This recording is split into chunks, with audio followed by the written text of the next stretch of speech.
MMS লিকের গুজব, home breaker তকমা, প্রভুদেবা, ধানুষ, আল্লি অর্জুন, হিসেবটা কি সত্যি তার একার ঘাড়ে? আজ কোনো গসিপ নয়, শাল সত্য আর নিরাপত্তার গল্প বলবো। নয়নতারা। নয়নতারা লেডি সুপারস্টার হওয়ার আগে কতগুলো নাম, কতগুলো তকমা বয়ে বেরিয়েছেন, কিভাবে কামব্যাক করেছেন, আর সেই সত্যটাই জানবো। ভিডিওটা শেষ পর্যন্ত দেখবেন, কারণ শেষটাই আসল উত্তর।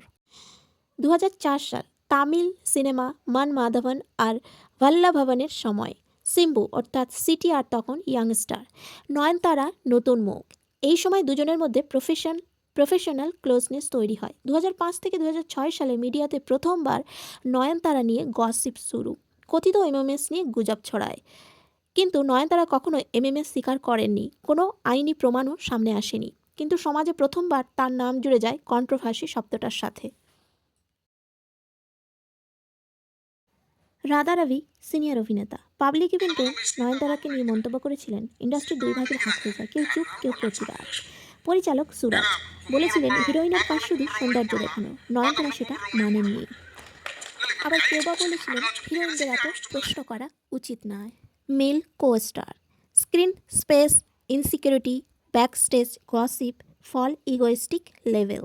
কিন্তু অডিয়েন্স জানতো সিনেমা তারা দেখছে নয়নতারার জন্যই।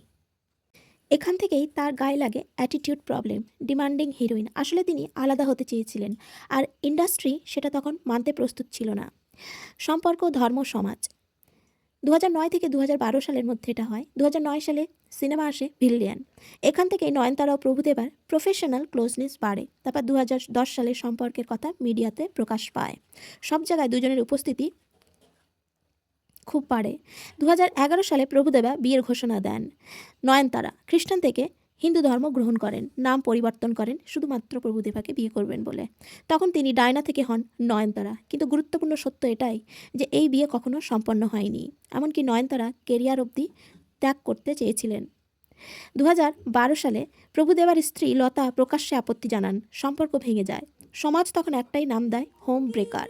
এই নামটা আদালত দেয়নি, সমাজ দিয়েছে।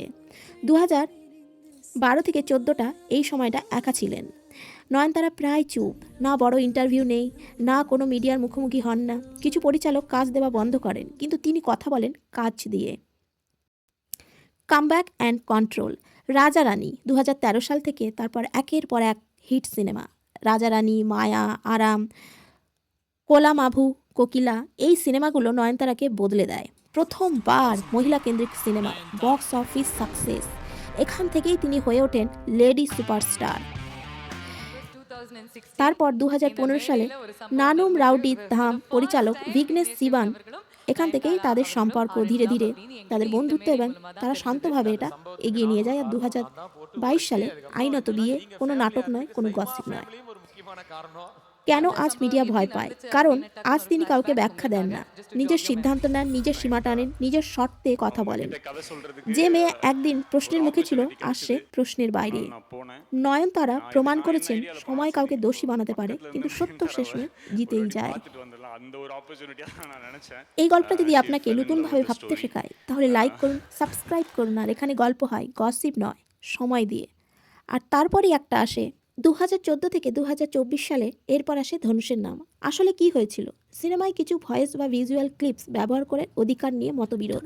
নয়নতারার পারমিশন ছাড়া কিছু কন্টেন্ট ব্যবহার করা হয়েছে। এটা ব্যক্তিগত সম্পর্ক নয়, এটা ছিল প্রফেশনাল বাউন্ডারি ইস্যু। এখানে ধনুষ তার 3 সেকেন্ড ক্লিপের জন্য এই আইনিটা লড়েছিল। 10 কোটি টাকা জন্য ফাইল হয়েছিল। এখানে কিছু স্ক্রিনশট। নয়নতারা প্রকাশ্যে নিজের অবস্থান জানান। এখান থেকে মিডিয়া বুঝতে শুরু করে এই অভিনেত্রী আর চুপ করে সহ্য করবে না। আল্লি অর্জুন অ্যাওয়ার্ড কন্ট্রোভার্সি, এটা একটা বড় গুজব। আল্লি অর্জুনের থেকে প্রথমত অ্যাওয়ার্ড নেওয়া হয়েছিল, এবং তার পারমিশনে সেই অ্যাওয়ার্ডটা আবার উনি অন্য কারোর কাছ থেকে নেন, এবং সেই ভিডিওটাই আপনারা দেখছেন। 2025 সাল অব্দি ফ্যান্সদের ডিভাইডের কারণে 2025 সাল অব্দি আল্লি অর্জুন আর নয়নতারার মধ্যে কোনো ব্যক্তিগত দ্বন্দ্ব নেই, কোনো অ্যাওয়ার্ড রিফিউনাল বা ইনসাল্ট ঘটেনি। এটা সোশ্যাল মিডিয়া বানানো গল্প। 2025 সাল পর্যন্ত আল্লি অর্জুন আর নয়নতারা একসাথে কোনো সিনেমায় কাজ করেননি। কোনো কনফার্ম প্রজেক্ট নেই, কোনো অফিসিয়াল অ্যানাউন্সমেন্ট নেই, যা আছে তা শুধু গুজব। টক্সিক রকিং স্টার ইয়াস ও Nayanthara, upcoming film toxic, lead star rocking star Yash, KGF এর ফেম। Dark intense pan India cinema. Nayanthara গুরুত্বপূর্ণ চরিত্রে। যে মেয়েকে একদিন বিষাক্ত বলা হয়েছিল, আর সেই মেয়ের নাম লিখেছে টক্সিক। রকিং স্টার ইয়াসের পাশে দাঁড়িয়ে আগুন হয়ে নায়িকা হয়ে নয়নতারা প্রমাণ করেছেন চুপ থাকা দুর্বলতা না, সঠিক সময়ে দাঁড়ানোই আসল শক্তি। টক্সিক নিয়ে আপনার মতামত কমেন্টে জানান। যদি ভিডিওটা ভালো লাগে একটা লাইক করুন, আর এরকম খবর পেতে দা বং স্পিল চ্যানেলটি সাবস্ক্রাইব করে পাশে থাকুন।